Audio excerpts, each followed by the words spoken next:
बिस्मिल्लाहिर्रहमानिर्रहीम, अस्सलाम वालेकुम। आज हमारे पास स्टॉक में बहुत ही बेहतरीन इंपोर्टेड स्टेनलेस स्टील का प्रेशर कुकर आया है, जिसका रिव्यू मैं आपके साथ शेयर करूंगी।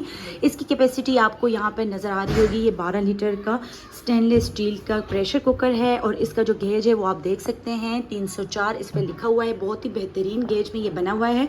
इसको इस्तेमाल करना बहुत ही आसान है। यहाँ पर इसकी प्रेशर की सेटिंग दी हुई है। इसको आप इस तरीके से खोल सकते हैं। इस तरीके से आपने इसको टर्न करना है, ये इजीली खुल जाएगा। ठीक है, इस तरीके से आपने इसको खोल देना है और इसके अंदर जो आप ये रबड़ देख रहे हैं ये आपको इजीली मार्केट से मिल जाएगी।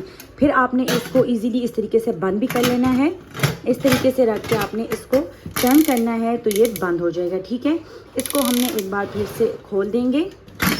इस तरीके से हमने इसको खोल देना है। इस प्रेशर कुकर सेट की एक खास बात और है कि आपको इसके साथ आपको यहाँ पर शीशे का लिड मिल जाएगा। इस तरीके से आपने इसको कवर कर देना है। आप इसको एज अ प्रेशर कुकर भी इस्तेमाल कर सकते हैं और आप इसको एज अ पतीला भी इस्तेमाल कर सकते हैं और इसके फटने के कोई चांसेस नहीं होते। आप इसको गैस स्टोव पे भी यूज़ कर सकते हैं, आप इसको इंडक्शन चूल्हे पे भी यूज़ कर सकते हैं। बहुत ही बेहतरीन क्वालिटी में इंपोर्टेड प्रोडक्ट हमारे पास मौजूद है। अगर आप इसको बाय करना चाहते हैं तो हमारी स्क्रीन पर आपको व्हाट्सएप नंबर शो हो रहा होगा, आप उस पर रब्ता करके पूरे पाकिस्तान से कैश ऑन डिलीवरी पे इसको हासिल कर सकते हैं। इसकी प्राइस आपको डिस्क्रिप्शन बॉक्स में मिल जाएगी। शुक्रिया, अल्लाह हाफिज़।